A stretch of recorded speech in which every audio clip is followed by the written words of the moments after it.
कहते हैं कि दुनिया में मन सबसे ज्यादा शक्तिशाली चीज होता है। अगर किसी चीज को तुम पूरे मन से चाह लो तो तुम उसे हासिल कर सकते हो। यह मैं नहीं कहता, यह सभी महापुरुषों का कहना है। लेकिन अगर यह सत्य है, यह सच है, तो हम जो अपने मन से चाहते हैं वह हमें हासिल क्यों नहीं होता है भाई।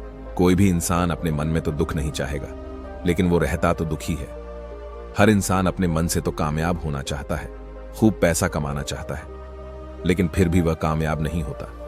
भला ऐसा दुनिया में कौन इंसान होगा जो अपने मन में यह चाहेगा कि मैं नाकामयाब रहूं या मैं पैसा ना कमाऊं। सोचने की बात है तो इसमें दो चीज निकलकर सामने आती है।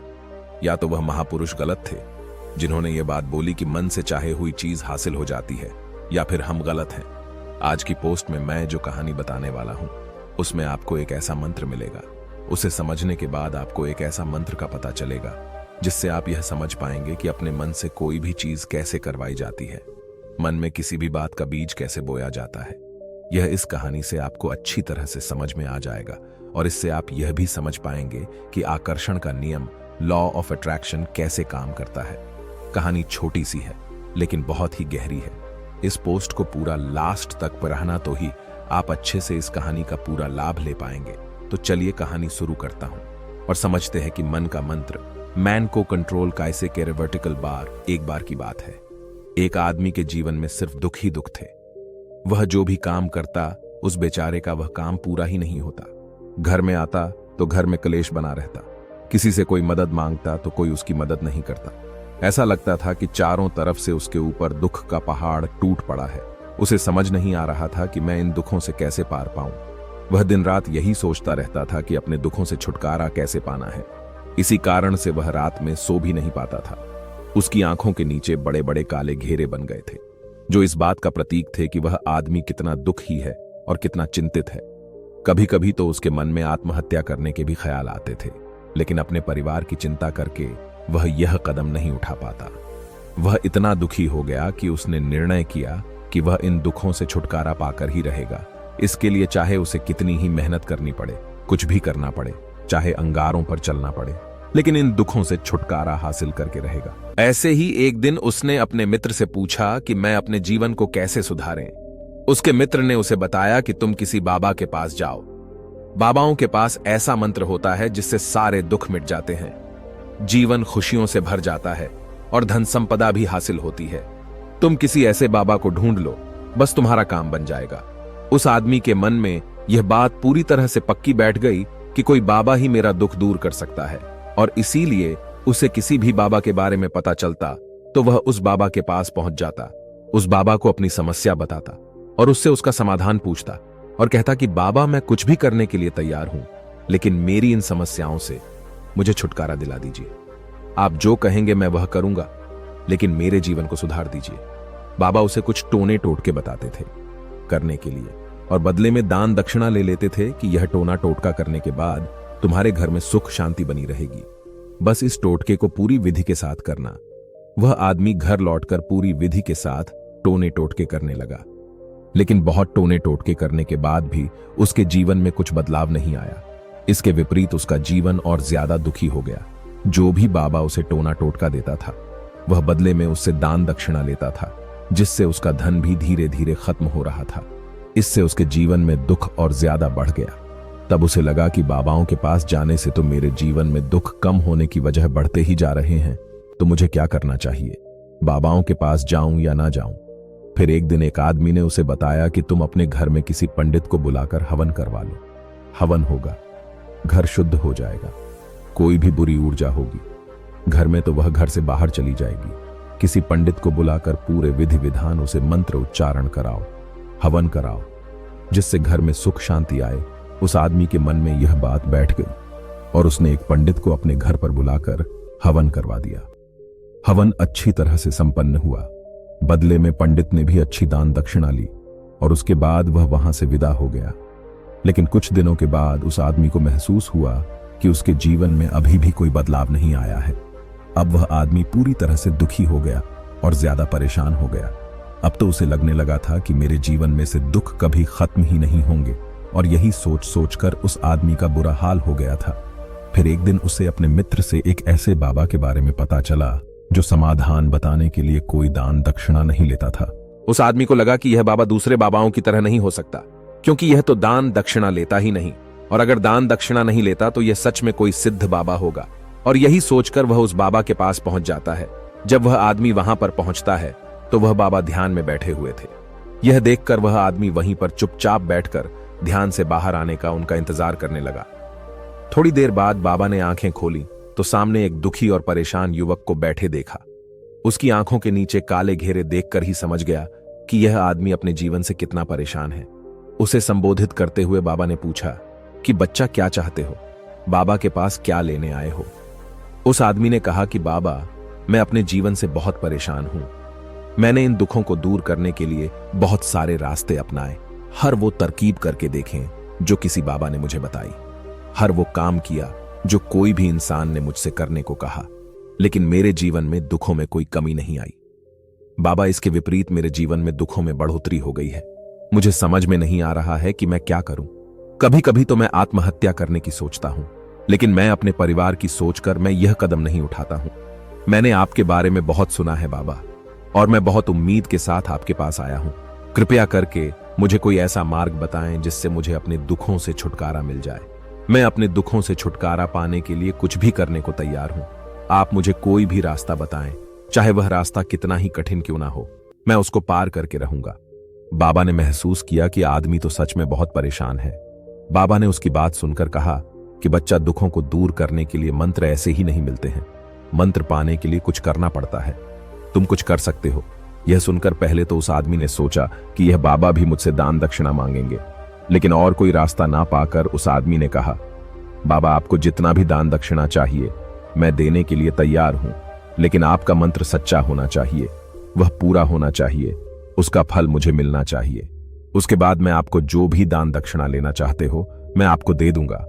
बाबा ने कहा, दान दक्षिणा तो बहुत छोटी चीज है, मुझे वह नहीं चाहिए।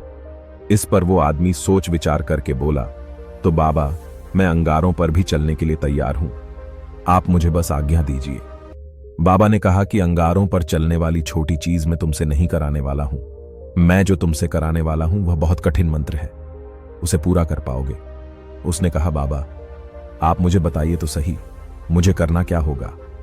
मैं कुछ भी करने के लिए तैयार हूं।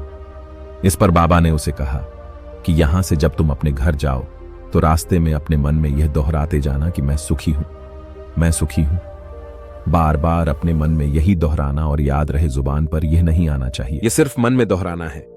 यह सुनकर वो आदमी बोला, बाबा, बस इतनी सी बात, यह तो मैं चुटकी बजाते कर लूंगा, लेकिन इससे होगा क्या? बाबा बोले कि इस मंत्र को करके तो देखो, वैसे भी तुमने इतने बाबाओं के मंत्र किए हैं, तो इस मंत्र को भी करके देख लो।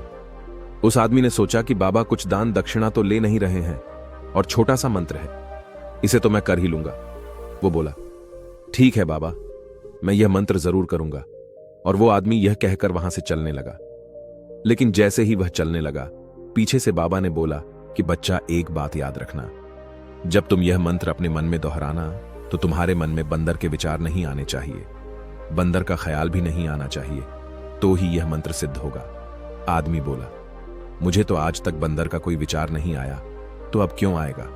आप चिंता मत करिए बाबा, मैं बस मन में यही दोहराऊंगा कि मैं सुखी हूं, मैं सुखी हूं। इसके अलावा बंदर का कोई भी विचार मेरे मन में नहीं आएगा। यह कहकर वह आदमी वहां से चल देता है। वह अपने मन में मैं सुखी हूं, मैं सुख ही हूं, यह दोहराता हुआ थोड़ी दूर ही चला था कि उसके मन में अचानक बंदर का ख्याल आ गया। बंदर का ख्याल एक बार आया और चला भी गया, लेकिन उस आदमी ने सोचा, आज तक तो मुझे बंदर का कोई भी विचार नहीं आया, यह आज बंदर का विचार क्यों आ गया? और ऐसे करके उसने उस बंदर के विचार को पकड़ लिया और यह भूल गया कि मुझे क्या मंत्र दोहराना है, और वह बंदर के बारे में सोचने लगा। जब थोड़ी देर बाद फिर से उसे होश आया तो वह फिर से अपना वही मंत्र दोहराने लगा जो बाबा ने उसे बताया था, मैं सुखी हूं, मैं सुखी हूं। लेकिन अचानक से उसे एक बंदर दिखाई दिया, और यह देखकर फिर से उसके मन में बंदर का विचार उठ गया, और यह देखकर वह इस विचार को बाहर फेंकना चाहता, और वह चाहता था कि मेरे अंदर किसी तरह से बंदर का विचार ना आए, लेकिन उसे तो सामने बंदर ही दिखाई दिया। ऐसे ही जद्दोजहद करते करते घर पर पहुंचा, और घर पर पहुंचने के बाद अपनी पत्नी को कहा कि हे बंदरिया, मुझे खाने में बंदर परोस दो। और जब उसे एहसास हुआ कि उसने क्या बोल दिया तो वह अपने बाल नोचने लगा और दीवारों में सर मारने लगा कि आज तक मुझे बंदर का कोई भी विचार नहीं आया, और आज मुझे यह क्या हो गया है कि मुझे हर जगह बंदर ही बंदर नजर आ रहे हैं। यह कैसी माया है। यही सोच सोच कर वह आदमी रात भर सो नहीं पाया। रात भर करवटें बदलते रहा और सुबह उठकर सीधे उसी बाबा के पास पहुंच गया और उसके चरणों में गिरकर कहा कि बाबा, पता नहीं क्या चमत्कार हो रहा है। आज तक मुझे बंदर का कोई विचार नहीं आया, लेकिन कल से जब से आपने मुझसे कहा कि बंदर का विचार नहीं आना चाहिए, तब से मुझे हर जगह बंदर ही बंदर नजर आ रहे हैं। उस आदमी ने कहा कि बाबा, मुझे तो आपके पीछे पेड़ पर बैठा बंदर केले खाते हुए दिखाई दे रहा है। यह हो क्या रहा है बाबा? यह सुनकर बाबा हंसने लगे। हाँ हाँ हाँ हाँ बच्चा, मन का जाल एक ऐसा जाल है जिसे समझ पाना इतना आसान नहीं है। बंदर तो तुम्हारे रास्ते में पहले भी आते थे। जब तुम मेरे पास आए थे तो इन्हीं पेड़ों पर यह बंदर घूम रहे थे, लेकिन तब तुम्हारे ध्यान में यह बंदर नहीं था। तब तुम्हारे ध्यान में सिर्फ दुख थे। इसके बाद बाबा ने उसे बताया कि बच्चा, हम जिस चीज से भी दूर भागना चाहते हैं, वही चीज हमारे मन में बहुत गहरे में प्रविष्ट हो जाती है और हमारे अंतर्मन में समा जाती है। असल में हम जिस चीज से छुटकारा पाना चाहते हैं, उसे छुटकारा इसीलिए पाना चाहते हैं कि वह हमारे साथ बहुत गहरे से जुड़ी हुई है, और हम जितना ही उससे छुटकारा पाना चाहते हैं, वह उतनी ही गहरी हमारे मन में बैठती चली जाती है और आखिरकार हमारे अंतर्मन में छा जाती है। ऊपर से तो हम चाहते हैं सुखी होना कि मैं सुखी हूं, सुखी हूं। हमारे होंठ भी यही बोलते रहते हैं, लेकिन हमारे मन में दुख समाये होते हैं। हमारे विचारों में, हमारे मन में दुख ही दुख दिखाई देते हैं। इसीलिए अपनी जुबान से बार बार यह बोलने से कि मैं सुखी हूं, मैं सुखी हूं, हम सुखी नहीं होंगे जब तक यह मंत्र हमारे अंतर्मन में प्रविष्ट नहीं होगा। इस पर उस आदमी ने पूछा कि बाबा, लेकिन यह मंत्र हमारे अंतर्मन में प्रविष्ट कैसे होगा? यह सुनकर बाबा ने कहा कि बच्चा, अपने दुखों से लड़ना बंद कर दो। जब तक तुम अपने दुखों को दूर करने की सोचते रहोगे, तब तक वो दुख तुमसे चिपके रहेंगे। तब तक वो दुख तुम्हारे अंतर्मन पर अपना राज बनाए बैठे रहेंगे, और जिस दिन तुम उन दुखों के बारे में सोचना ही छोड़ दोगे, उन दुखों से छुटकारा ही नहीं पाना चाहोगे, उसी दिन से तुम्हारे जिंदगी से दुख गायब हो जाएंगे। क्योंकि किसी भी चीज से छुटकारा पाने के लिए हमें उस चीज के बारे में सोचना पड़ता है, और हम जितना ही उस चीज के बारे में सोचते हैं, वह उतनी ही गहरी हमारे मन में प्रविष्ट होती चली जाती है। निष्कर्ष, हम अधिकतर समय दुखों के बारे में ही सोचते हैं। हम यही सोचते हैं कि हमारे जीवन में दुख है और हमें इससे छुटकारा पाना है। इसी वजह से बार बार सोचने से वो दुख हमारे अंतर्मन में प्रविष्ट हो जाते हैं और हमें एहसास भी नहीं होता। इसीलिए अगर तुम दुखों से छुटकारा पाना चाहते हो, तो दुखों से छुटकारा पाने के बारे में सोचना छोड़ दो। तुम्हें दुखों से छुटकारा मिल जाएगा। अक्सर आदमी धूम्रपान छोड़ना चाहता है, शराब छोड़ना चाहता है। सुबह अपने आप से यह वादा करता है कि मैं कोई भी गलत काम नहीं करूंगा, लेकिन शाम को जब लौटता है तो नशे में चूर होकर लौटता है। ऐसा क्यों होता है? जो हम सोच रहे हैं वह पूरा कर ही नहीं पा रहे हैं।